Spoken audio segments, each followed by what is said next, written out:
Sim de Alimentos, André Siqueira, falou sobre a sua visita à escola de Chadwick e as Gostaria de instalações da cumprimentar siderúrgica POSCO. as autoridades presentes aqui na pessoa do nosso secretário de Ciência e Tecnologia e Ensino Superior, Dr. Inácio Arruda, em nome de todos os educadores, professores e pessoas envolvidas com a educação, na pessoa do Dr. José Liberato Barroso, da FGF, em toda a diretoria da FIEC, cumprimento o amigo Ricardo Cavalcante, e também gostaria de saudar o professor Dias, pai do Soliman. A gente pôde entender como sua pessoa é simpática e agradável, conhecendo um pouco seu pai hoje. E a mãe, né? E os irmãos. Mais alguém da família? Sobrinhos, netos. Todos os presidentes do sindicato, no nome do nosso presidente do Sindiquímica, Marcos Soares. Fui em toda a plateia, no nome dos meus amigos ali, Roberto Caracas e Cristiano Fontinelli. Eu fui designado pelo grupo que participou dessa missão para transmitir aqui para todos vocês um pouco do sentimento nosso ao visitar agora em janeiro a Coreia e o Japão. Essa missão foi composta pelos sindicatos Sindalimentos, ao qual sou presidente, Sindiquímica, o Marcos, o CIMEC, participou o presidente Ricardo Pereira e o Sampaio, o Zezinho, presidente do SIC, e também pelo CIMEC, Fernando Castro Alves, e o Alfredo pelo Sindimestre. E nós fomos com o endereço certo, em Seul, na Coreia, que foi visitar a siderúrgica da POSCO, que é sócia da CSP aqui no Ceará. E tivemos a grata satisfação de conhecer o Soliman, ser acolhido por ele, lá em Seul. Ele fez questão de nos receber, de nos pegar no hotel, de mostrar a cidade, e nos acolheu de uma forma muito gentil, Soliman. Nós somos muito gratos por isso. E, naquele momento, o Ricardo Pereira, do CIMEC, convidou ele para vir ao Ceará e falar um pouco da experiência dele com a educação na Coreia. A nossa ida na POSCO foi uma experiência muito impressionante, uma cidade que na década de 80 tinham apenas 200 famílias, uma localidade, e foi totalmente transformada com a chegada dessa empresa, que hoje tem uma população de 150 mil habitantes, que vivem todos em função da siderúrgica, e o relevo, o solo da Coreia é muito irregular, não é isso, Soliman? Quantos por cento? 72% são de montanhas.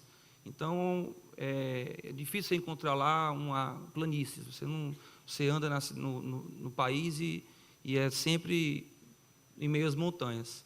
E a POSCO fez uma intervenção no mar, aterrou o mar e construiu o maior porto privado do mundo. E a gente ficou abismado com aquilo, com aquela grandeza, e até perguntamos, puxa, e o governo e o meio ambiente, como é que foi isso? O governo deu todo apoio, a empresa fez várias compensações, e é um exemplo de empresa que a gente pôde conhecer. Ainda em Seul, nós fomos conhecer, a convite do Soliman, a escola que ele é diretor de admissões. O cargo dele lá é de fundamental importância dentro da instituição, porque a demanda para ingressar naquela escola é tamanha que a concorrência é acirrada e eles têm que fazer uma seleção para admitir crianças dentro da escola. E ele nos mostrou todo o ambiente da escola, nós saímos de lá encantados. E ele disse, olha, essa cidade, ela surgiu, esse distrito, que é o distrito de Sondor, surgiu com base na educação. O primeiro prédio que foi construído aqui foi a escola. Então, realmente a educação na Coreia tem todo o diferencial competitivo que a Coreia tem hoje, deve-se à educação, e a gente indo lá, vendo tudo aquilo acontecer, não mediu esforços de juntar todos esses sindicatos para trazer o Soliman aqui hoje, e falar um pouco para nós cearenses, como ele, de como a gente pode transformar através da educação.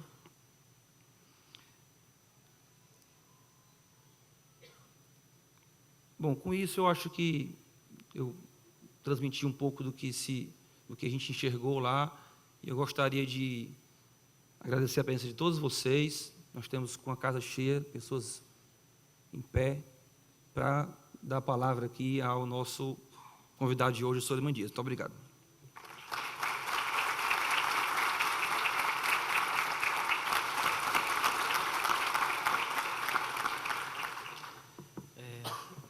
Antes de mais nada, agradecer aquele momento em janeiro, quando vocês, a delegação que daqui foi de Fortaleza visitar a Coreia. E ainda ali vocês falaram dessa possibilidade de um evento como esse, o de hoje. E a única coisa que eu poderia dizer no momento é que eu viria, né, num momento oportuno, de poder compartilhar um pouco da nossa experiência lá na Coreia.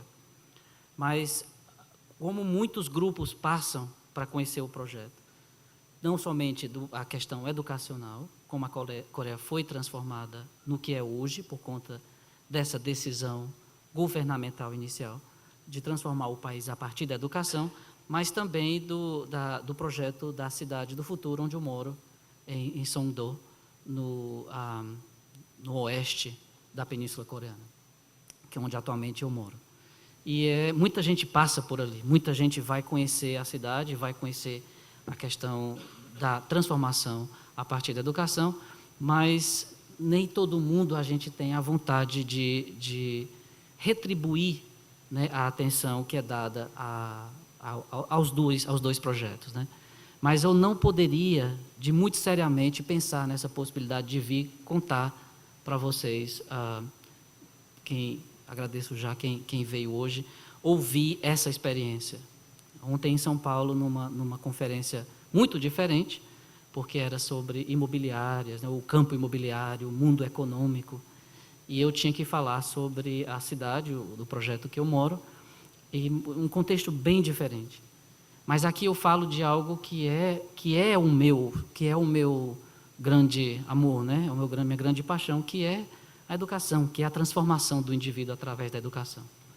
Então, ontem eu enganei o público falando sobre construir uma cidade, porque não adianta pensar em construir a cidade no contexto atual que nós vivemos, de um país que não dá para pensar em construir uma cidade com tanto problema básico, com tantas situações que nós passamos em qualquer cidade do mundo, mas estamos falando de São Paulo, né, que seria o referencial para o nosso país.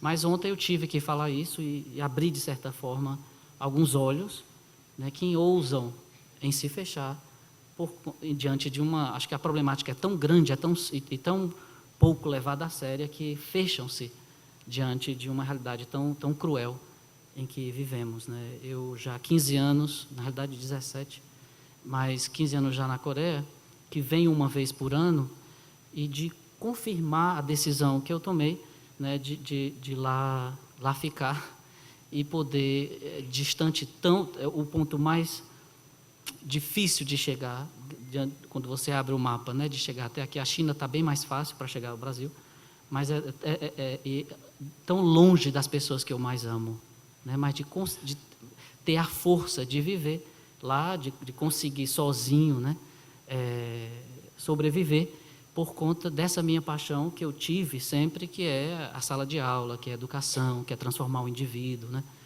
Então, quando me perguntaram qual seria a melhor apresentação, é realmente essa, porque eu nunca deixei de sonhar.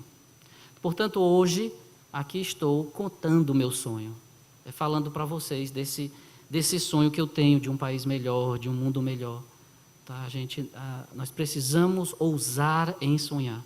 Sonhar alto para poder chegar em algum ponto.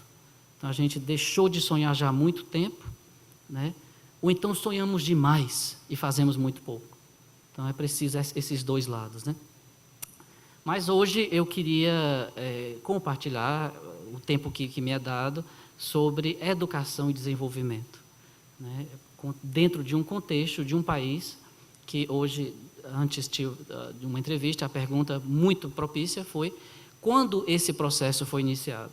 O processo foi iniciado no dia zero, antes de começar a pensar como transformar a educação do país. Eu queria começar para vocês, que certamente educadores, alguns são aqui, ou alguém que gosta de história, mas eu queria mostrar imagens da realidade que era a Coreia do Sul, né? Não há tanto tempo atrás. Tá? Então, o país completamente destruído após guerra, invadido pelos japoneses ocupado, né, pelos japoneses por 3 anos, e é essa a realidade. Acho que se desse para soltar o vídeo, a realidade de uma Coreia que foi devastada, né, que foi realmente completamente destruída. Não foi o único país do mundo destruído, e o vídeo pode ser soltado, talvez sem o áudio, mas eu queria só começar com essas imagens de In 1945, talvez sem Korea o som, gained independence from 36 years. e ele mostra um pouquinho dessa realidade. Eu acho que é importante nós entendermos o que era o país, isso nos anos 50, né, depois dos 3 anos de ocupação do povo japonês, e de certa forma pensar que o povo coreano, que a Coreia do Sul, tinha todas as desculpas para não dar certo. Tá? Então, como eu queria, o tom que eu queria dar para essa palestra de hoje. Tá? Então, na realidade, a gente tem tanto a ser contado, né? São 15 anos que eu preciso contar em menos de 1 hora. Mas viver nesse sonho, para mim, eu tenho a vontade constante de registrar ao máximo, né, esses momentos em que eu passo no meu dia a dia, confirmando essa minha paixão por um povo que ousou aí além de tantas e tantas barreiras que teve depois da ocupação. Para vocês terem uma ideia, para quem gosta de história, sabe que os japoneses, quando invadiram, ocuparam países do mundo, eles deixaram mágoas muito sérias. Destruíram muita coisa, contribuíram em certas áreas também, mas depois da ocupação na Coreia, eles conseguiram transformar o sistema educacional para ser puro civismo, em adoração ao povo japonês, mas eles destruíram a característica, a identidade do povo coreano. Pronto, acho que o vídeo poderia parar e a gente dar início à palestra. Era esse o contexto, e talvez respondendo à pergunta que foi feita anteriormente, foi nesse momento que o início dessa transformação, do ponto de vista educacional, aconteceu. A Coreia, para quem sabe, hoje é dia 15, né, na realidade, não é dia 14, mas então pula rápido para a gente começar. Mas a gente volta então em 50, 10 anos depois que os japoneses chegaram, já tinham saído. O país era tão pobre, era tão duro de se viver. Lembrem-se que é um país com 0 de recursos naturais. Não tem nada além das montanhas. 72%. Uma outra grande desculpa para não dar certo. Mas era tão pobre quanto os países mais pobres hoje, né, no continente africano, que a gente usa, que é um erro geográfico terrível, porque a África é muito diversificada e não é tão pobre quanto a gente quer pintar. Mas, comparativamente aos países mais pobres, digamos, os países do mundo, que estão, alguns deles, no continente africano. Mas imagine que 10 milhões de pessoas ou morreram, ou ficaram doentes, ou, de certa forma, né, feridas. A maior ferida de um povo é perder a sua identidade. né? É não ter mais o seu. Imagine que o próprio nome que você tinha foi mudado pelo povo japonês.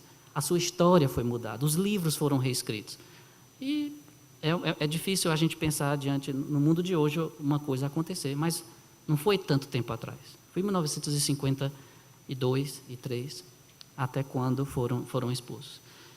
A gente passando aqui, o PIB per capita nos anos 60, em torno de $100. Não sei se vocês conseguem entender, seria o quê? R$300? Em 2010, foi quando eu comecei o projeto de construção dessa cidade, passou a $30 mil. Então, a gente precisa entender que nesses foram 30 anos, foram necessários. Para quem já estudou sobre os tigres asiáticos, né? Singapura, Hong Kong, Taiwan, e a Coreia do Sul é um deles, né? Mas foi o que mais rápido cresceu. E com todo esse contexto que vocês viram anteriormente, né, de um país completamente destruído. A expectativa de vida em 1960 era 54 anos. E veja o que é hoje. Inclusive, de 2010 para 2015 já, né, aumentou. Então, em 2010, quando chegou a 15ª economia, depois em 2012 e 13 passou a 12ª, e fica sempre oscilando, dependendo do índice, né, que a gente olha como desenvolvimento de um país, mas ele está ocupando os mais altos níveis, né, de desenvolvimento. Então, existiu, de certa forma, existe um background para isso que a gente precisa entender. Quando se estuda, ou quando se ouve, quando se assiste qualquer documentário sobre a Coreia, vai estar sempre essa relação do desenvolvimento, o crescimento e educação. Obviamente que a educação não existiu magicamente, não chegou, né, do nada, mas ela foi trazida, né, eu conto sempre o ditado coreano que diz que um aluno ele não ousa caminhar na sombra de um professor, né? O professor era o único convidado fora da família real e dos visitantes estrangeiros a entrar no palácio. Era o professor. E até hoje ele tem essa característica. Então não é uma coisa que aconteceu de um dia para o outro, né? É de uma história milenar. Esse respeito e esse cuidado que se deve com a classe de professores. Portanto, uma realidade bem diferente do que a gente conhece aqui, né? Então, e depois, obviamente, com a ocupação japonesa, essa destruição da identidade coreana e, obviamente, a reescritura da história foi bem dura. Mas começou logo após a saída dos japoneses, ainda durante, né, porque é muito controversa essa ocupação, porque trouxe a questão do início da infraestrutura das cidades, né, alguns benefícios, aquilo que os japoneses já estavam avançando no Japão, trouxeram para a Coreia. Mas foi durante essa primeira fase, foi a expansão, digamos, quantitativa da educação na Coreia. Foi a construção das primeiras escolas, né? Foi a formação dos primeiros professores, as primeiras escolas de formação de técnicos, tá? E, obviamente, no período mais moderno, nos anos 80, foi talvez uma transformação qualitativa dessa quantidade de escolas. Mas, diante do quadro, eu criei esse ciclo para a gente poder tentar entender melhor como isso se deu, né? O país ele foi, nos anos 80, transformado em uma democracia. Nos anos 70, foi uma ditadura terrível também controversa. Porque foi no período dos anos 70, no início dos anos 70 até o final dessa década, em que os coreanos tiveram um presidente que não tinha esse ideal democrático, não pensava no povo, mas pensava no país. E transformou o país. Realmente, foram as primeiras fábricas, as primeiras grandes universidades. Nessa época, a atual presidente, filha desse presidente ditador, que foi assassinado pelo seu próprio chefe de segurança, com todas as razões da época, esse período, né, de transformação para uma democracia aconteceu e, obviamente, a democracia levou ao progresso na economia com a expansão dessas primeiras indústrias. Para vocês terem uma ideia, a Coreia, na época, ainda nos anos 70, no final dos anos 70 para 80, pensou em que seria, em qual parte, é um pensar muito diferente do nosso também, em que áreas da economia se deveria investir. Então, na época, imagina construir um navio, por exemplo, né? Mas foi a indústria pesada chamada, né? Então, mas foi exatamente nessa indústria, nesse contexto, que foi iniciada o processo de expansão, digamos, da economia coreana. Depois, com já vocês tiveram a chance de conhecer, que fica na costa leste da Península Coreana, onde a POSCO tem a cidade inteira deles. Ali, depois dessa fase de expansão da indústria pesada, foi, obviamente, o que no mundo, no começo dos anos 80, precisaria, talvez, que seria única, né? Foram exatamente do pesado, do maior, do navio a um microchip, né? Aos primeiros, a questão da tecnologia, né? Samsung foi criada, foi investido na parte de a criação dos primeiros telefones móveis, né? E, portanto, esse progresso na economia gerou, obviamente, desenvolvimento. Cresceu, o país cresceu, né? Em tão pouco tempo. O crescimento ele gerou a necessidade, quando ainda é um ciclo que tem, de certa forma, eu coloco o crescimento como se deu em tão pouco tempo, para a gente poder ver isso visualmente, mas ele gerou a necessidade da formação técnica do indivíduo. Como não tinha nenhum recurso natural, a única possibilidade que o país viu, na época, era realmente a formação do indivíduo como bom profissional. Então, a capacitação técnica do indivíduo. Eu lembro que quando nós tivemos a primeira reunião, ainda quando o Lula foi, em 2005, para a Coreia, da possibilidade de uma construção de uma siderúrgica aqui, com apoio dos coreanos, italianos, e uma reunião muito vergonhosa, né, o representante do Estado teve que dizer, olha, nós não temos técnicos ainda, precisamos formar, né, não somente para essa siderúrgica, mas para tantos outras áreas que talvez, né, os coreanos tivessem interesse de investir aqui. Então, é um problema muito sério esse, porque quando não tem a capacitação técnica, obviamente, a gente não pode exigir, não pode querer um crescimento em certas áreas que nós não somos capacitados. Eu não poderia ontem falar sobre a economia mundial, diante dos maiores banqueiros do país, os maiores investidores do país, porque não é essa a minha área. Eu preciso ser treinado para poder falar sobre isso. Mas, se falar educação, eu tenho o dever de saber. Então, esse ciclo que eu criei, a educação, ela voltou, obviamente, para a sustentação da democracia, porque quando a gente mais lê, mais sabe e mais exige, né? Nós sabemos muito bem, eu não vivenciei, não era vivo, eu acho, na fase pior da ditadura no Brasil, mas, obviamente, ouço dos meus pais e leio muito sobre isso, que um período terrível, porque foi quando as pessoas começaram a acordar para certas coisas e a ditadura foi questionada e, obviamente, a democracia aconteceu. Então, ela gera tudo isso. A educação ela foi criada pela necessidade, mas ela sustenta a democracia e, obviamente, sustenta o desenvolvimento. Então, é um ciclo óbvio isso. Isso não tem como questionar. A gente não pode querer, como se discutia ontem, por exemplo, querer criar uma cidade num país com cidades nossas que não têm saneamento básico. O próprio nome diz, é básico. Um menor de rua, você dirigir um carro que não pode abrir o vidro, um país de guerra que nós estamos. Então, é inaceitável, são situações que nós vivemos inaceitáveis no contexto de hoje, 2015. Tá? Então, eu tenho muita dificuldade em explicar para os meus amigos coreanos, né, ou falar do que é o Brasil, de como nós vivemos, e explicar certas atitudes que precisamos tomar. Na preparação da Copa no passado, numa reunião com todos os grupos que viriam ao Brasil, eu não sabia o que dizer. Porque a pergunta é sempre, como é que eu vou andar na rua? Eu posso caminhar na rua à meia-noite, 1h da manhã, como eu faço na Coreia? Eu posso deixar o meu filho ir para a escola, voltar da escola às 10 horas da noite, sem nenhum problema? Eu posso deixar meu celular cair no chão e amanhã não vai estar no chão, mas vai estar na polícia, porque é como eles fazem? Então, é muito difícil menor de rua, uma pessoa que vive na rua e é uma criança, são contextos muito difíceis de serem explicados. Porque o país passou por isso aí há muito tempo atrás. E com um país destruído, tiveram órfãos, muitíssimos deles, porque foram mortos os pais e as mães no período da guerra. Então, são durezas, né, de realidades muito grandes. Então, existiu uma demanda muito pesada da mão de obra qualificada. E a mão de obra qualificada foi fornecida desde o início. Senão a indústria não aconteceria.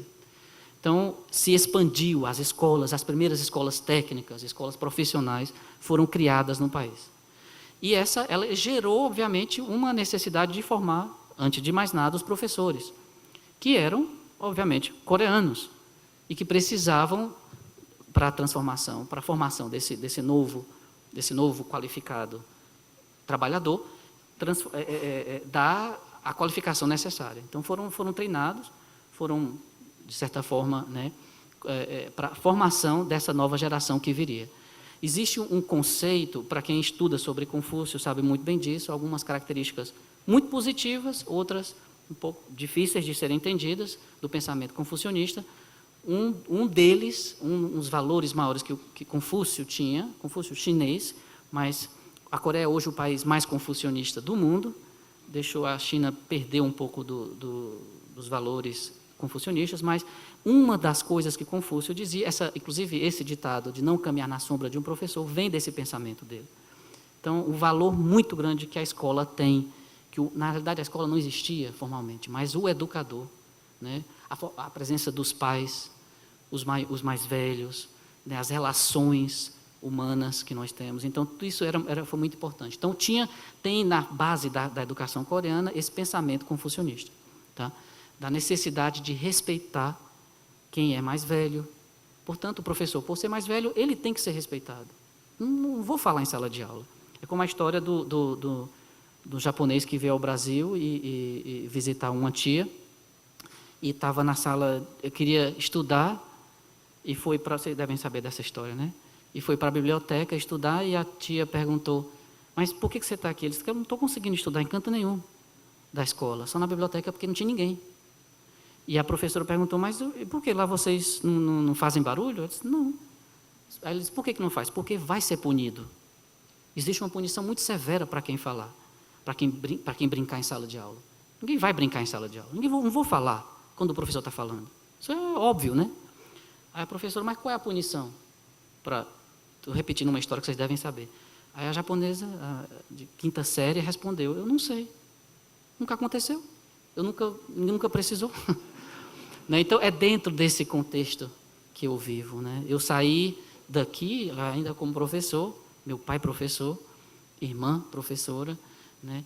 E com tantos amigos professores, para uma realidade bem diferente. A educação ela tem como esse valor que é dado ao professor, à pessoa mais velha, né? Em geral, e ao mais novo também. As crianças são adoradas, né?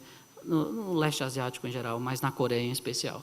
Então, existe esse contexto que eu falo, o contexto histórico que vocês viram aqui, né? E uma necessidade que o coreano tem de ascender socialmente. As escadas são dadas gratuitamente para quem quiser subir. Todo mundo vai para o curso superior. É o segundo país do mundo de maior número de universitários. Perde para a Líbia, que foi atacada ontem, a nossa embaixada coreana lá. Essa é uma realidade do país, né? Então, todo mundo, eu tenho muito cuidado. Uma coisa que eu conto sempre, como é que é muito fácil, basta a gente abrir a boca e sabe o nível educacional do brasileiro, quando fala português, né? Muito fácil. Basta falar uma frase, quando completa ou não essa frase. A gente já sabe logo de que nível essa pessoa é. Aí eu tinha muita curiosidade, aprendendo coreano ainda nos Estados Unidos, como é que eu determinaria pela a necessidade que eu sempre tive em casa de falar, tentar pelo menos falar bem o português, pai acadêmico, escritor, professor, etc., educador. Eu tinha muito cuidado quando eu falava português. Até hoje eu tenho medo de cometer erro na frente do papai. E quantos erros eu cometo. Mas o coreano, eu perguntava sempre aos meus amigos coreanos, como é que vocês determinam que o nível do coreano é diferente, né? Quem vai para a escola não vai. Eu disse, não tem como determinar. Todo mundo fala, nem entende a pergunta, né? Porque todo mundo, obviamente, fala muito bem. E porque todos vão para a universidade, todo mundo termina, né? Não diria todo mundo, mas É o maior número per capita, né, de universitários, segundo maior do mundo. Então, existe então, essas fases, né, que o país passou, da educação, a melhoria na quantidade e agora na qualidade, ela foi exigida dentro desse contexto histórico. Uma coisa que eu tive que acrescentar ali, eu falei, professores qualificados. Obviamente muito importante, mas você não pode exigir esse professor qualificado sem bem remunerá-lo. A gente não tem esse direito de não pagar bem ao professor. Então, quando, tristemente, eu vi alguns anos atrás e ouvi alguns comentários de nossos representantes locais, né, falando que o professor precisa ir para a sala de aula. Ainda bem que eu esqueci o que ele disse, né? Mas por amor. Você não pode ousar disso, você não tem direito de dizer isso, como pessoa, como indivíduo, mas principalmente como político. Você não pode dizer isso. O professor, ele vai para a sala de aula, pode ser por amor. Nós temos que ter amor pela sala de aula, por cada aluno ali presente. Mas nós precisamos ser respeitados. Uma dessas formas de respeito é o nosso bolso. É como a gente consegue, no fim do dia, poder voltar para casa feliz, porque nós temos uma vida digna. Mas não arriscar a nossa vida entrando nas escolas, principalmente, obviamente, nas escolas públicas, medo de uma bala perdida matar, antes de entrar na sala de aula, e na sala de aula tem um aluno que pode ser pelo próprio contexto das escolas públicas hoje, não somente aqui em Fortaleza, não somente no nosso estado, mas em qualquer cidade do Brasil, que é extremamente perigoso você ser um professor. É uma profissão de risco. E tão mal pago é. Então, eu digo sempre, inclusive ontem tive que dizer isso, diante de ministros que estavam presentes na sala. Um país que não tem, que nunca deu prioridade à educação, é muito difícil entender isso. Um país que nunca respeitou o professor. E não adianta dizer nós temos... Eu acho que a gente se cansou, o que eu vi, quase vi, né, porque cheguei já tarde, no último protesto que teve, é uma insatisfação generalizada de um povo extremamente angustiado, como todos nós estamos.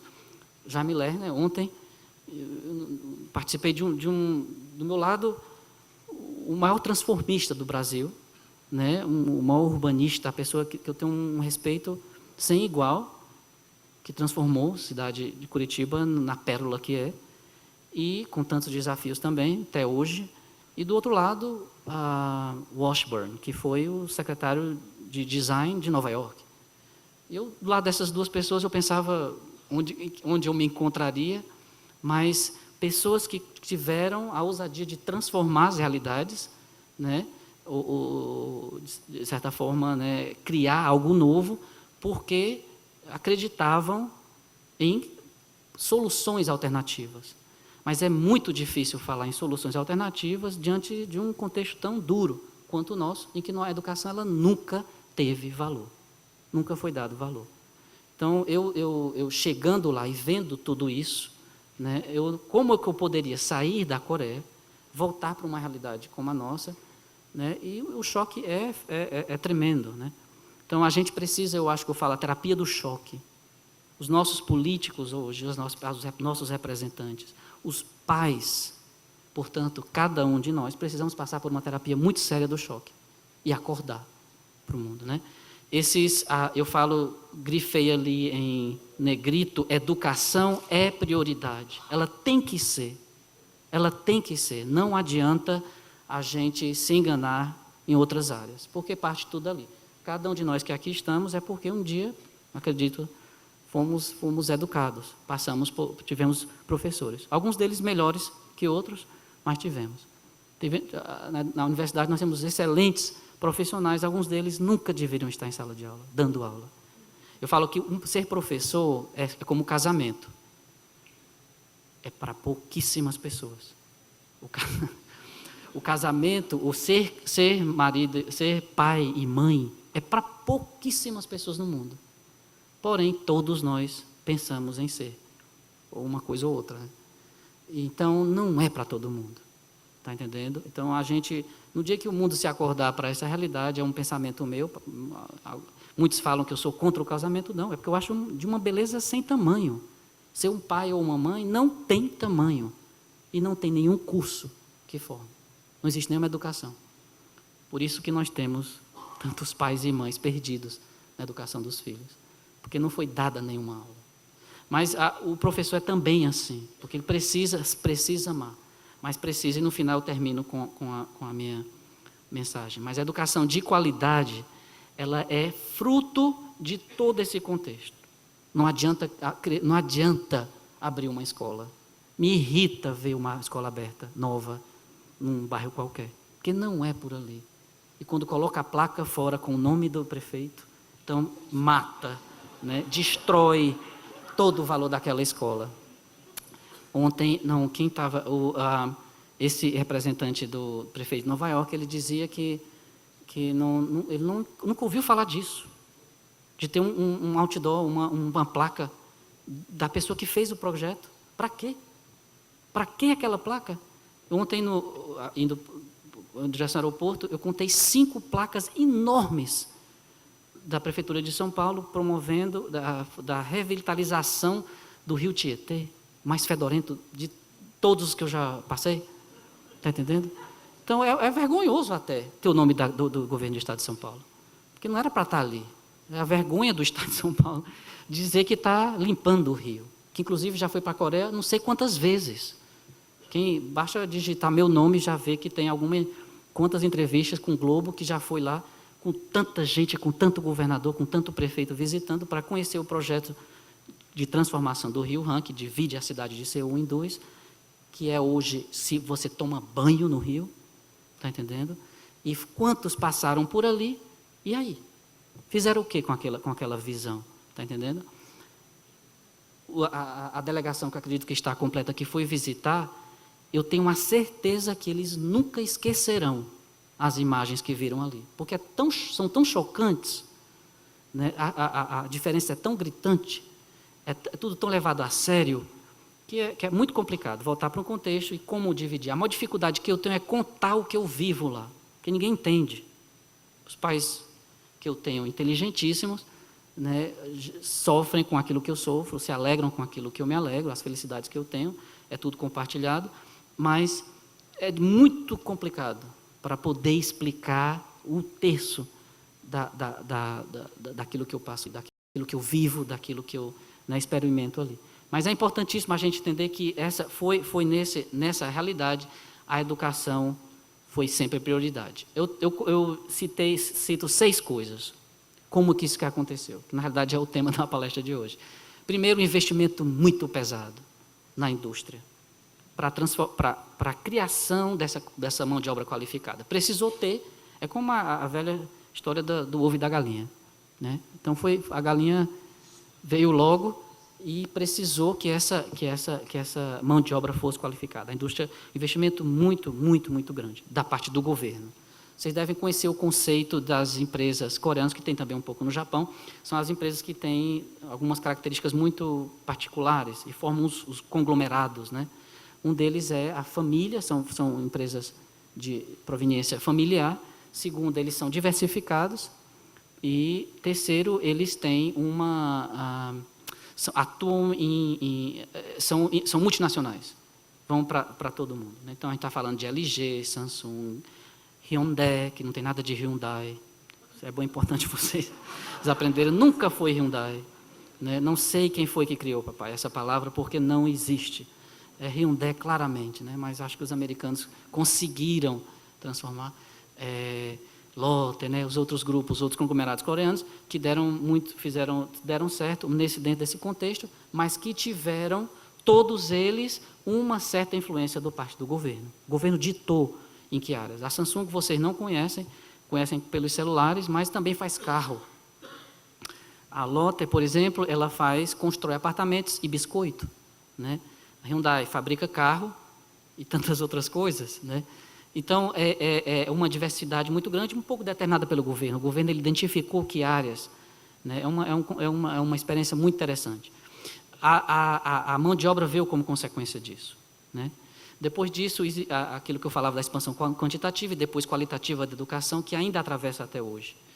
O aumento de recursos humanos, que era o único que o país tinha. E até hoje é o único que tem. O coreano ele transforma certos produtos, a matéria-prima, mas é muito bom nisso, né? A gente aprende muito com eles, mas não tem nada de recurso natural. O aumento, como consequência disso, aquele ciclo que eu falava, educação de qualidade, está entendendo? Não é uma escolinha qualquer, não é um curso técnico qualquer, mas de qualidade, e exigiu, obviamente, uma qualidade maior do professor, qualidade maior do aluno, obviamente, natural, e nunca deixou de ter uma base, um suporte orçamentário muito bem planejado. A Coreia, como países asiáticos, a grande maioria deles planeja, não é para amanhã. A gente mal sabe o que vai fazer amanhã na nossa cultura. A Coreia está planejando para 2030. A cidade, quando eu cheguei, o planejamento era 2022. Não era para amanhã. A gente não vou ver. Eu cheguei sem rua. Onde eu moro hoje, na grande Dubai da Coreia, não tinha rua. Nós não podia dirigir na cidade, porque não tinha rua. Mas já tinha um metrô. Já tinha a estrutura básica, né? O planejamento era 2022, quando o projeto vai terminar. Então, o pensamento não adianta pensar. Aqui no Brasil, além da mudança de nome a cada administração, tudo muda. Como se o projeto anterior fosse um grande erro de um engenheiro que inventou o projeto inicial. Então, é uma outra palestra, é uma outra coisa quando eu falo da cidade, porque eu mostro o projeto inicial quando foi apresentado ao presidente da República, nos anos 90, e o que é hoje a cidade. É exatamente como foi planejado o plano original, em 1998, sem nenhuma mudança. E é o que é hoje o maior projeto urbano do mundo, que é onde eu moro. Então, eu caminho num sonho, eu vivo num sonho, numa realidade que se materializou. Porque, como eu falei, a gente precisa sonhar alto, mas precisa sonhar e concretizar. E é dentro desse contexto que eu vivo hoje. E eu falo muita coisa aqui, tem muito blá, blá, blá, mas dentro de algumas coisas, a gente, para quem é educador aqui, precisa saber, precisa sim de um bom, excelente planejamento educacional. Não adianta querer criar um curso sem ter uma base, sem ter um pré-requisito, né, para aquele curso. Então, precisa de um bom planejamento. Em que áreas precisamos atuar? A gente pensa muito, basta a educação básica, né, para a nossa população. Não é só isso. É investir pesado em todas as áreas. Também a parte técnica, como opção para quem não vai fazer a faculdade. Mas isso é muito importante. A educação de base, bem como eu falo, né, superior, isso é importante. A pesquisa, nunca deixar de pesquisar. Essas empresas que eu falo, todas elas têm enormes centros de pesquisa, né? Um ponto interessantíssimo da cultura coreana, quando a Samsung ou qualquer outra empresa atinge o máximo, por exemplo, um celular, com a maior popularidade que tem no mundo hoje, imagina a Samsung, nunca se pensou competindo com o iPhone, por exemplo, né? Mas nesse momento, foi dentro do contexto, quando chegou ao máximo de venda, o maior lucro da Samsung, foi nesse momento que ela se reinventou. A gente se acostuma demais se acomoda, né, diante de uma certa conquista. É nesse momento que a gente precisa se reinventar, porque a competição está lá atrás. E a gente não acordou ainda para isso. Então, quantas transformações aconteceram exatamente porque se atingiu um nível muito alto, né, do ponto de vista de fabricação de certos produtos. E, como eu falo, obviamente, número 3 ali é o mais importante. A gente precisa acordar para isso. Não adianta querer pagar mal o professor, porque a educação não vai ser de qualidade. Acho que o professor está cansado já de dar aula por amor. É preciso você ter uma condição de vida melhor. Então, eu vejo isso sem nenhuma perspectiva de melhora, infelizmente. O número 4, para mim, ele é essencial. Se tem uma lição que pode ser dada da educação coreana para o nosso contexto, que é altamente aplicável, é a questão da presença dos pais. Porque eu trabalho hoje no projeto da escola mais cara do país, da Coreia. A gente estava tentando fazer os cálculos, em torno de 40 e poucos mil dólares por ano, portanto, 3 mil e poucos dólares por mês, 6 mil, 9 mil, né? 9 mil reais por mês, que são pagas com a escola mais cara que tem. Os pais vão limpar a sala de aula. Os pais, eles estão na hora do almoço. Os pais estão cuidando, estão perguntando ao professor o que o professor precisa o tempo todo. Estão constantemente na biblioteca como voluntários. Eles não precisam disso, porque já pagaram demais, já investiram demais na educação do filho. Mas não deixa de sair da sala de aula, não deixa de sair da escola, limpando a sala de aula. Então, além, obviamente, dos alunos que estão limpando também, porque é o meu ambiente de trabalho. O aluno ele é naquela sala de aula que eu vou passar grande parte do meu dia. Então, o professor, ele sabe que o pai está do lado, está apoiando em tudo, é uma parceria muito grande. Nós não temos isso. Quantos de vocês que são pais, que cometeram essa grande ousadia de serem pais e mães, estiveram limpando a sua sala de aula? Talvez, porque aconteceu o filho causou algum transtorno, né, sangue no chão e limpou a sala de aula, mas vocês não estão na sala de aula, ninguém está. É uma realidade cruel essa nossa, a distância total do pai dentro da sala de aula. Eu contando anteriormente que os secretários de educação são eleitos pelo povo. É um cargo, são educadores, todos eles, foram professores, todos eles, mas são eleitos pelo povo. Tem, nas eleições locais, é o prefeito e o secretário de educação. Pra vocês terem uma ideia. Então,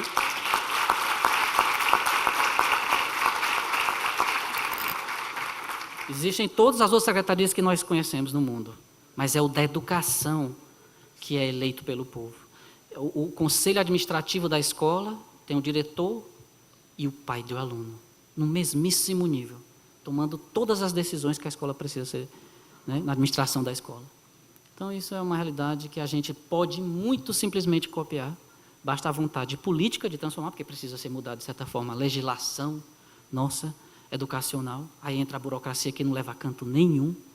Né? Ontem, o Jaime Lerner contando que, para transformar Curitiba, quantas lutas ele desbravou, quantas doenças ele pegou, quantos cabelos brancos foram acrescentados, né? Por conta de uma burocracia que barra tudo, principalmente quando se relaciona ao progresso. Parece até. É uma piada isso, né? Você, quando mais avança, menos chega, né? Porque não existe uma barreira muito grande.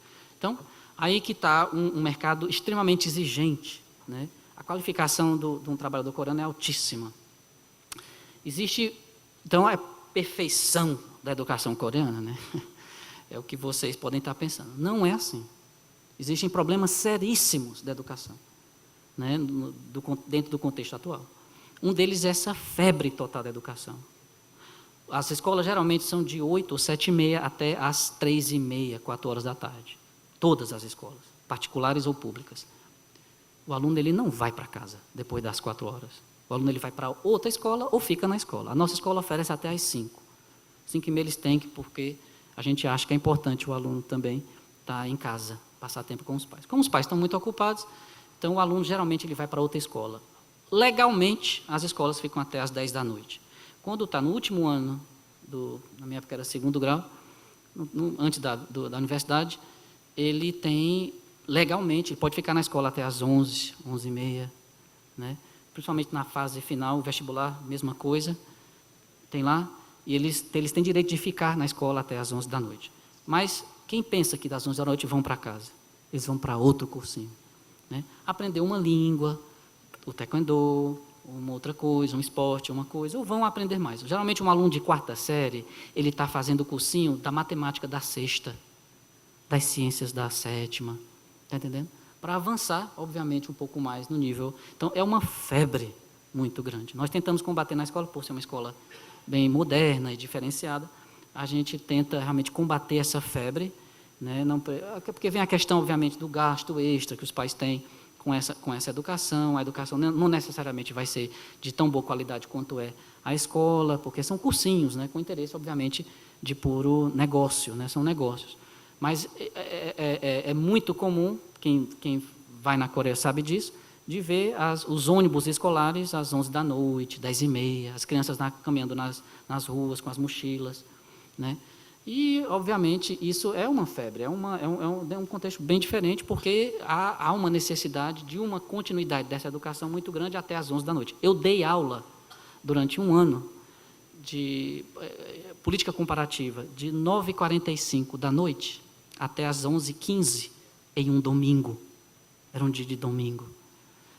Das 9h45 às 11h15. E era numa escola,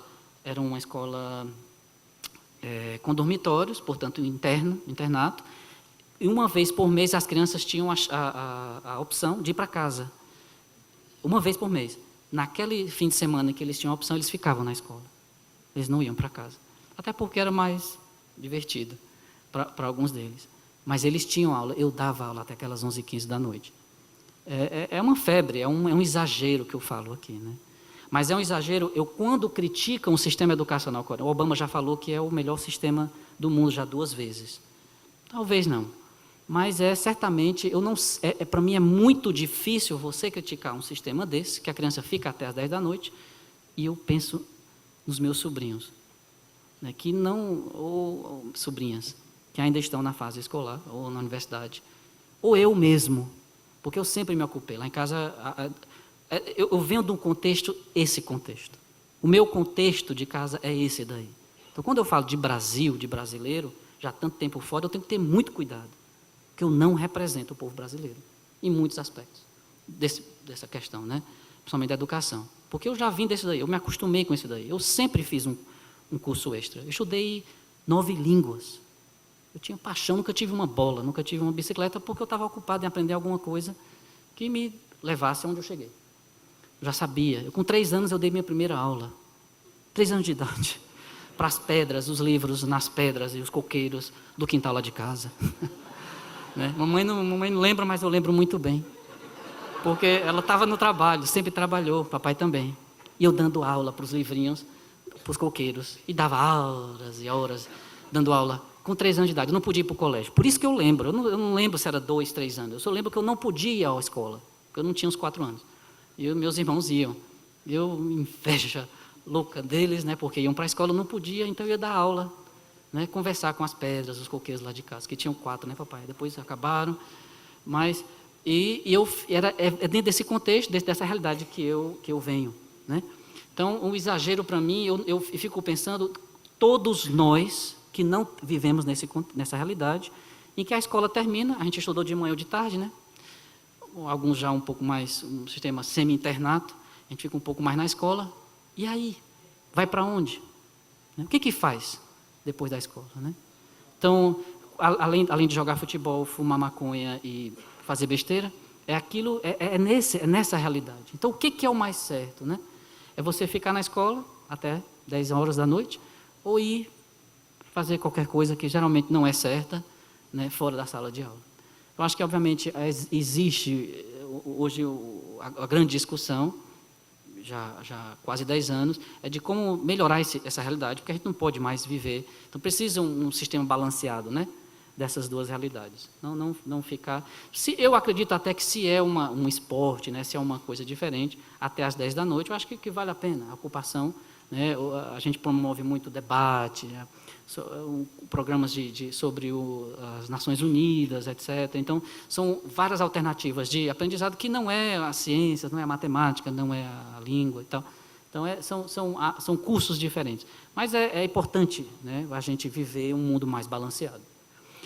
Então, sair da quantidade e ir para a qualidade de ensino. Quais são os próximos passos? Eu pensei em 4 coisas. O que é preciso, talvez, para melhorar esse sistema? Um deles é o gasto do setor privado com a educação, uma preocupação hoje muito grande do país. Como que o setor privado pode investir ou pode contribuir, né? Foi hoje a pergunta na rádio, o que a FIEC, o que os empresários, né, podem contribuir para a educação. Eu acho que, além de me trazer para dar uma palestra, mas eu vim dar essa palestra porque, enfim, vocês levaram a sério. Eu agradeço a ponte que foi feita através da minha amiga, hoje irmã, Verônica, porque foi ela quem um dia falou que podia apresentar alguém que fosse, talvez, né, e foi ao lançamento do livro, e lá eu conheci a possibilidade dessa visita da delegação e que eu fosse atender. Quando eu ouvi falar que eram cearenses, obviamente o interesse despertou, me saí, eu fico 1h30 de Seul, de ir até Seul, me encontrar com eles no hotel, e tentar passar esse sonho meu para eles. Porque guia vai mostrar muitas belezas, a tecnologia avançada, tudo muito bonito, mas é importante a gente, de certa forma, dar esse aspecto humano, né? E foi isso que eu tentei, pelo menos, passar para vocês. É de dessa a paixão, os meus olhos brilham até hoje, a cada vez que eu me acordo. Isso não é todo mundo, né? Eu sempre me achei a pessoa mais feliz do mundo, mas hoje em dia eu confirmo essa minha autodeterminação de ser feliz. Mas há uma preocupação muito grande do como que eu posso contribuir.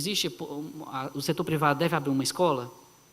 Como pode investir em certas áreas, né? Ou contribuir? A participação da comunidade é muito grande na Coreia. Nós temos, por exemplo, dar um exemplo clássico, os policiais da cidade vão na nossa escola, a gente dá um curso de inglês, os pais e alunos, obviamente, estão sempre presentes. A comunidade em geral, quais são as necessidades que nós temos? Uma cidade internacional, então, de como facilitar a comunicação entre as pessoas, etc. Então, é uma constante participação dentro do contexto da comunidade. A reestrutura do sistema educacional hoje em dia, ela passa, por exemplo, por como há essa febre, né, de ir para a universidade, de mostrar que para algumas pessoas talvez esse não é o caminho. Talvez a escola técnica, né, é uma formação um pouco mais técnica, alguém que não vai necessariamente ser um engenheiro, mas ser um técnico, e que tem o mesmo nível, ganhando inclusive a mesma coisa. Então isso é uma opção, é uma grande reestrutura que está passando. Uma coisa interessante é um melhor gerenciamento dessas instituições de nível superior. Eu tive a chance de conhecer a presidente da Associação dos Presidentes de Universidades, colega de trabalho minha. E ela fala muito disso, coreana, que foi presidente de todos os presidentes de universidades, uma associação que existe no mundo. A maior discussão deles hoje é de como melhor gerenciar essa universidade. O que a universidade pode inovar hoje em dia? Quais são as áreas dentro do contexto local que eu posso contribuir? Então, por exemplo, quando a cidade foi construída, né, perto de Seul, as universidades locais eles se reuniram quais seriam os cursos, né, mais importantes para a formação das pessoas que iriam construir essa cidade. E, obviamente, o planejamento foi de 20 anos para se chegar, né, ao início da construção da cidade, depois do aterro de 7 anos, que a cidade é no meio do mar. Ou então, por exemplo, agora nós tivemos nós somos a sede do Banco Mundial para o Desenvolvimento Sustentável, né, o GCF, GCF, é um novo banco, é um novo fundo, né, e nós lutamos contra Genebra, contra Bonn, na Alemanha, etc., e nós somos a sede desse banco. Mas uma das preocupações iniciais foi de como nós temos capacitados profissionais que vão trabalhar nessa área da preservação ambiental, da cidade sustentável, etc. Então, antes de que nós assumíssemos a sede desse fundo, era exatamente a formação do indivíduo. Então, as instituições do nível superior estão sempre preocupadas em oferecer esse nível. E, hoje em dia, uma preocupação final é a globalização do ensino, né? Tentar trazer isso para a sala de aula, né? Nós somos cidadãos do mundo, não somos mais somente, né, do nosso próprio contexto, né? A gente vem de uma realidade que não é tão diversificada, né? Aqui nós não temos tanta diversificação, né? Hoje em dia, bem mais do que eu quando saí do Brasil, saí de Fortaleza, mas ainda vivemos bem homogênea, né? Uma cultura não tem tanto como tem talvez outras cidades do Brasil.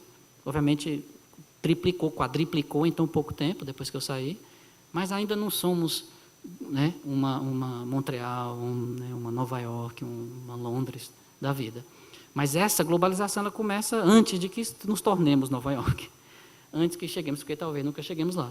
Mas é preciso a gente ser cidadão do mundo e entender o que acontece no mundo e como nós podemos dar, de certa forma, esse contributo. Bem, tem muito mais para ser falado, mas eu queria concluir com 3 coisas. Ontem, enquanto eu ouvi os econômicos e os grandes ditadores da economia brasileira ontem falando, eu pensei em 3 coisas. Eu tive que anotar, porque eu sabia que eu ia esquecer, mas essa mensagem que eu queria deixar, se eu encontrar o papelzinho, escrito no guardanapo. Ele fala de 3 coisas que eu acho importante contar para vocês. Não, o papel está aqui. O primeiro deles eu acho que nós somos de uma cultura, e aí o aspecto cultural, que a gente sempre dá desculpa, porque a cultura coreana é assim, portanto aconteceu, não é assim. A gente tem que ter muito cuidado, né, quando se refere à cultura, porque a cultura determina. A cultura determina o indivíduo se transforma a cada momento. Então não podemos dar desculpas às desculpas de não sermos o que somos, ou sermos como somos. Mas uma dessas desculpas é a questão cultural. Então, a gente precisa, um dos aspectos da nossa cultura é de nada é levado a sério. Nada nesse país é levado a sério. Desculpando, com todo respeito, a quem leva a sério, né? Com alguns indivíduos aqui presentes. Mas são pouquíssimos dos nossos que estão no poder que levam a sério. Então, tudo é feito da brincadeira. Tudo é no carnaval, né? E eu venho, a cada carnaval, a cada volta que eu tenho, que é sempre no período de Natal, é de ouvir mais blá blá blás, né? Eu ouvindo ontem, né, tantos políticos e tal, e a gente vê essa mesmice do discurso demagógico que não leva a canto nenhum. A gente sabe que não vai acontecer nada. Está entendendo? Falam de projetos.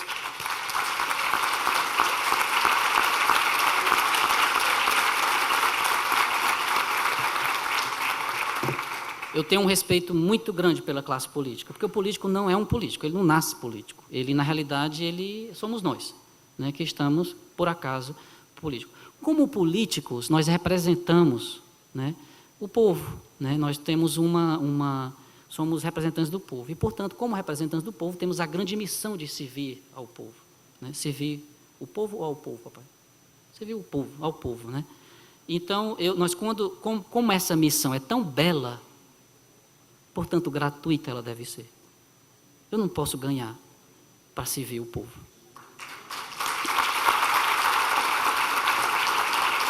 Então, porque todos os nossos políticos têm as suas próprias profissões. Na Serruda, você é engenheiro, você tinha um emprego antes, né? Pois é, e quando sair, para esse emprego volta. Né? Nós não podemos apontar os dedos para os políticos, porque os políticos aqui presentes e os ausentes somos nós. Então, nós somos os culpados por tantas mazelas que vivemos. Mas eles são representantes da gente. E lá no poder, eles não deveriam pensar em ganhar. Não deveriam. Deveriam trabalhar, porque não é essa missão é tão bonita, né? É por amor, né?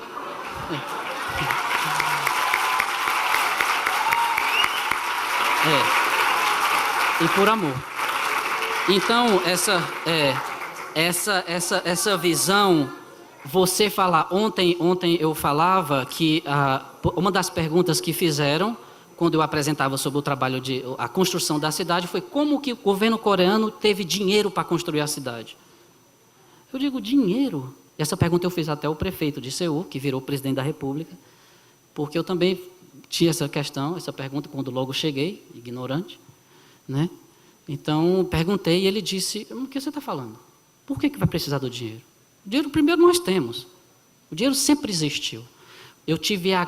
Antes de responder isso, eu tinha acabado de ler o resultado do estudo que a Universidade de São Paulo fez nas 180 cidades do nosso grande Brasil, em arrecadação e a transformação da arrecadação tributária em projetos.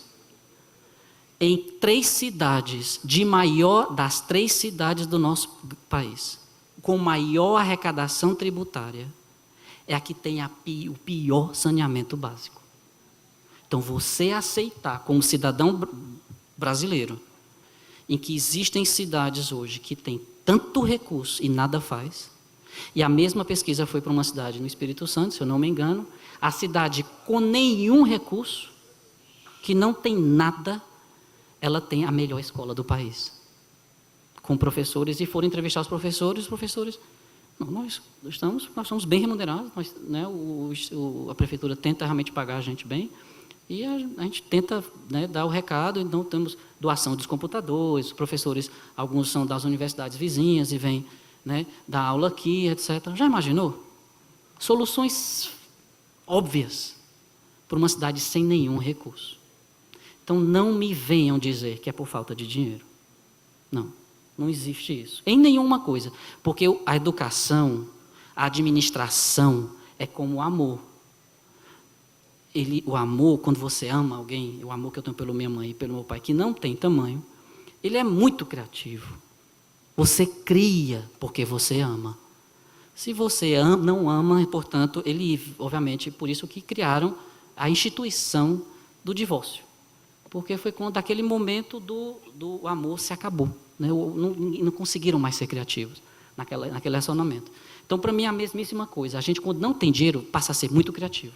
A gente inventa as coisas e cria certas alternativas. Mas, né, a gente dá sempre a desculpa de não ter o dinheiro. Então, já não dá mais. Essa desculpa já não dá mais. Então, eu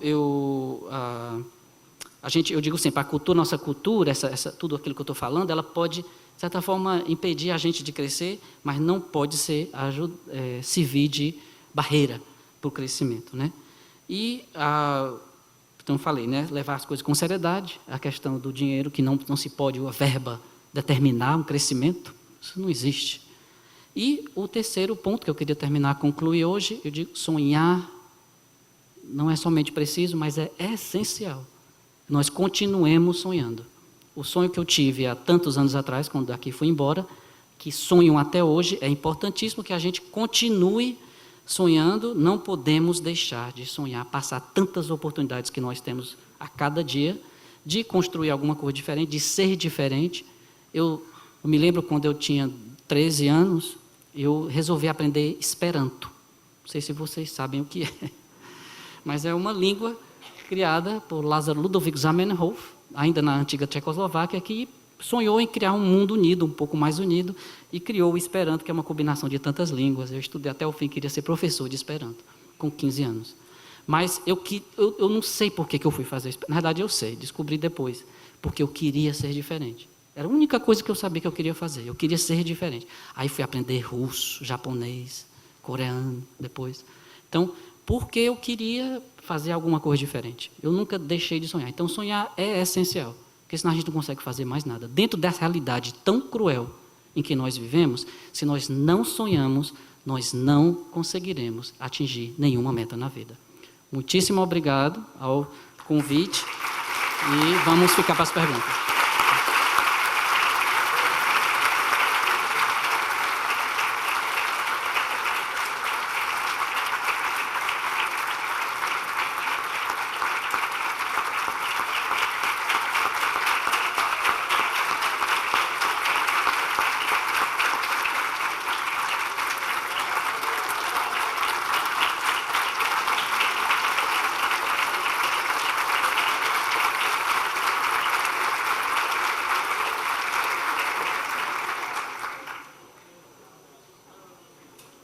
Natália, tem a palavra. Bom, gente, agora a gente vai começar um bate-papo aqui com perguntas mandadas por vocês. O professor vai responder, ou qualquer um dos nossos participantes aqui no palco também. E eu queria começar com uma pergunta que eu achei muito interessante, porque a Radmila Gomes, da UFC, gostou tanto da palestra que quer saber se existe algum programa que leve universitários da Coreia do Sul, além do Ciências Sem Fronteira. Ela quer saber como pode participar e se é necessário saber a língua. Não, eu queria, antes de responder essa pergunta, explicar que não é Ciência Sem Fronteira. O programa é chamado Bagunça Sem Fronteira. É uma perdição sem fronteira. O programa, ele é o turismo mal feito sem fronteira. Quando a CAPES chegou na Coreia, a CAPES e o pessoal do Ministério da Educação chegou à Coreia para falar sobre a possibilidade, de acordo com as universidades coreanas, falaram do Ciências Sem Fronteira, que seria iniciado. Minha primeira pergunta, com a diretora-geral da CAPES e do Ministério, eu perguntei, então, qual é esse programa? Como é esse programa? Ela falou, não, a gente está elaborando o programa. Aí eu, tudo bem, Brasil, né? Aí vamos, qual é a seleção que vai ser feita a esses alunos? A gente está discutindo ainda qual vai ser a seleção. Eu digo, mas o projeto vai começar no próximo semestre. Então, começou completamente errado o projeto Bagunça Sem Fronteira. Ele vai terminar a bagunça que foi pensada desde o começo. Imagina o que é você dar $800 para um jovem de 20 anos morar no Sudeste Asiático, com países ali, Tailândia, Indonésia, Singapura, visitar Hong Kong? Claro que você vai visitar, porque você não tem nada para fazer. Os créditos não vão ser contados, as provas, muitos professores não vão ser exigidas, porque você vai fazer, você vai viajar, óbvio que vai viajar. Nós tivemos, eu, presidente da associação, fundador da Associação Brasil-Coreia, nós tivemos durante quase 10 anos 120 brasileiros. Vou perguntar para a embaixada, tem 380, mas são 120 brasileiros, porque dos 380, eu, presidente de mesa de votação, para presidente da República, nós votamos lá, estamos na seção 001, tem 380 registrados, 90% já morreu, porque eu conheço todos os 120. Em 3 anos, nós tivemos a quadriplicação dessa quantidade de brasileiros na Coreia do Sul. Todos por conta do Bagunça Sem Fronteira. E lá estão até hoje. Dos 300 que foram, eu tiraria 3, 4, que por sinal alguém deve ter aqui, que foram para o Ciências Sem Fronteira. Esses sim foram estudar. Inclusive tem uma cearense que está fazendo um trabalho muito bem feito lá agora. Mas é muito raro. Então, dos 300 saem 4, 5 que deram certo. Foram, obviamente, imediatamente contratados pela Hyundai, pela Samsung, etc., porque fizeram... Nós exigimos, pelo menos uma luta que eu fiz, foi que fosse associado um estágio a todos esses alunos. E conseguimos, alguns deles conseguem várias desculpas, porque estão muito ocupados, obviamente. E tem a ousadia de colocar no Facebook as viagens que fazem, né? Então, a bagunça ela é generalizada. Né? Ela tem, é como eu quando saí do Brasil, eu lembro que a gente falava do jeitinho brasileiro, né? Hoje é a roubadinha brasileira. É o jeito, é aquela coisa descarada, né? Total. Então, falando em coisas sérias, aí é diferente. A gente realmente tem um interesse muito grande de fazer acordo com as universidades. Eu comecei ainda nos Estados Unidos, na realidade com a Unifor, um acordo com a Universidade do Texas. Eu levo muito a sério, obviamente. Então, temos sim a possibilidade de fazer certos acordos, levar os alunos. A gente tem muito contato com essas empresas. Nós tivemos embaixadores que passaram pela embaixada que deveriam estar presos pelas roubalheiras que fizeram. E o atual ele é muito bom, muito competente, e a gente criou muita coisa durante tão pouco tempo. Então, uma delas foi esse acordo com certas empresas, então muita gente tem acesso a certas áreas, né? Geralmente é a parte técnica, obviamente, a tecnológica, né? Ciência, porque é o contexto coreano. Mas tem a gente pensa também em abrir para as outras áreas. Eu, por exemplo, vocês terem uma ideia, eu comecei um projeto com o intercâmbio de professores. Aí, quando a funcionária do Ministério da Educação veio para conversar sobre esse projeto, ela falou, olha, então eu queria começar com uma escola X, não vou dizer o nome, lá do Rio de Janeiro, que ela era carioca. Aí eu digo, mas escola X, ela é uma escola privada, caríssima. Eu tinha ouvido falar dessa escola. E eu digo, essa escola é a escola mais cara do Brasil. Aí ela disse, porque você sabe, né, então eu conheço alguém, aí eu queria que viesse essa professora para começar o intercâmbio. Eu digo, então, já imagina, então, essa é nessa realidade que nós vivemos. Eu digo, não é por aí. Se for para seria um intercâmbio de professores do Estado, professores, né, de escolas públicas que viessem passar um tempo aqui. Eu já tinha conseguido os professores que iam acolher, né? O governo ia dar uma verba para a manutenção desses professores. Então, já tinha todo um programa muito bem estruturado para isso, mas que, obviamente, não foi, voltando ao que eu falei, não foi levado a sério. Então, sim, se quer levar a sério, podemos fazer. Existe algum lugar que concentra essas informações? Como que os estudantes podem procurar isso, os professores? É o meu e-mail né, e o meu telefone. Obviamente, a associação, depois eu posso dar o meu cartão, e eu trouxe alguns panfletos para serem distribuídos também. Na verdade, eu tenho 2 curiosidades. A primeira é como é feita a formação desse professor. Tá? Quer dizer, que professor é esse que chega nessa escola? Qual é a preocupação, a formação que ele teve, ou se tem um programa especial de formação para o professor, ou ele é que ele já nasce professor? Essa é a primeira pergunta. A segunda pergunta que eu tenho curiosidade de saber é quem paga a conta. Tá? Eu assisti muitas palestras aqui nesse auditório de empresas que vinham se instalar aqui no Ceará, então colocavam aqui investimento em equipamento, não sei quantos milhões, não sei o que, tererei, e no fim eu sentia falta do principal, que é o povinho que ia realizar essa indústria. Precisamos de tantos capacitados, sim, mas quem é que pagaria essa conta? Essa conta sempre era zerada. Lá, nesses investimentos, existe uma conta para contribuir, para pagar essa mão de obra, esse qualificado dentro dos projetos? A primeira pergunta, o professor, ele passa por, ele tem as universidades, que geralmente são federais, do curso de pedagogia ou educação, ou voltada para uma área mais específica, uma disciplina específica. Então, todos os professores, eles passam, anteriormente, nos anos 80, 90, todos os professores iam para a mesma universidade. Só tinham, nas grandes cidades, 2 ou 3 universidades que formavam todos os professores. Todos os livros eram escritos e publicados pelo governo. Eram, obviamente, ainda saindo de um período de ditadura, mas era nesse nível. Hoje em dia, já qualquer universidade pode oferecer um curso de pedagogia ou de educação. A universidade onde meu doutorado já foi feito lá na Coreia. Então, eu convivi muito com a faculdade de educação, apesar da minha área ser de relações internacionais, mas era coligada. No parte de educação, os professores de uma universidade privada, particular, eles tinham como base a grade curricular muito parecida com os professores de que eu tinha interesse, por conta de família de educadores, de entender um pouco sobre isso, e eles seguiam muito provavelmente o mesmo programa de qualquer professor que foi formado na Universidade Federal de Educação, que é a maior. Inclusive, é uma universidade fenomenal, não sei qual seria hoje a universidade maior daqui de Fortaleza, com relação a espaço, mas é uma universidade enorme só para a formação de professores. Então, ela não tem a função básica, todo mundo que vai terminar ali vai ser professor. O professor, ele é um cargo muito competitivo, todo mundo tem vontade de ser. Inclusive, dizem que o maior sonho de uma mulher coreana era até um tempo atrás, era o professor ou piloto, não sei porquê, porque acho que viaja muito, né?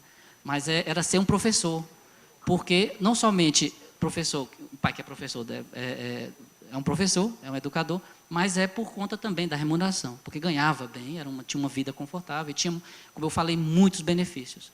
Eu tenho, acho que umas 10 a 11 páginas do meu contrato de professor, de benefícios que eu tenho, detalhando muito especificamente aquilo que vai ter acrescentado ao meu salário. Inclusive ao convite, por exemplo, que eu tenho de alguma pessoa que vem me visitar ou vem aprender sobre, então podem me visitar, se quiserem tomar um bom café ou um bom almoço, porque a escola vai pagar. Porque eu estou passando àquela pessoa um conhecimento, obviamente eu tenho que justificar aquele gasto. Quem paga a conta? A conta... Só completar a minha curiosidade, é que o senhor sabe que aqui no Brasil tem os licenciados que são realmente preparados para serem professores, mas é só até o ensino médio e técnico. Os professores de nível superior, lá existe essa diferença também, ou o professor é preparado para o fundamental, médio e ensino superior? É a última pergunta. O professor de universidade, ele é totalmente diferente. A formação dele, o nível que ele atingiu é totalmente diferente. Ele tem que ter... Eu não somente tenho que ser um doutor, mas eu tenho que publicar 3 artigos por ano em revistas, obviamente, que em muitos países do mundo já é assim, em revistas, papers de técnicos, e eu tenho que criar cursos, né, extras fora a minha disciplina. Isso na Coreia acontece. Então, eu tenho que criar, de certa forma, certos cursos diferentes. Então, o professor de universidade, ele é um deus. Ele tem um poder muito, muito grande como professor. O nome até ajuda. A palavra em coreano para professor universitário, carrega uma força altíssima, né? Muito mais do que um professor de qualquer outro nível. Mas os professores de nível médio, básico e médio, são muito parecidos. Os professores que estão nos 3 últimos anos de escolaridade, né, na minha época, primeiro, segundo, terceiro ano, que eu já ensino médio, ele tem uma formação um pouco diferente. Ele faz um curso específico das disciplinas que vai dar aula, porque já é de preparação. São bem específicos para os cursos que eles vão fazer, para o vestibular, então já é um pouco diferente. Eles passam por cursos especializados, mas professor de escola primária, escola, né, antes dos últimos 3 anos, ele tem uma formação muito parecida.